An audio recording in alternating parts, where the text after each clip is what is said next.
it's Brooke with WTI. If you have sensitive skin and are looking for a razor that's really gentle on your skin, you've got to try this. This is by Venus. This is their Smooth Deluxe Sensitive razor blade for women. And I love how effortless this is to use, and it is so smooth. And as you can see, there is a huge buffer here, so you're not going to accidentally get any nicks or hurt yourself at all.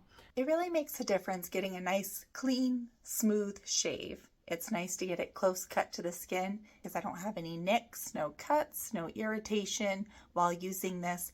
It has this SkinElixir lubrastrips that is surrounding the blades, which has a touch of aloe vera, which just feels like the razor is gliding on my skin.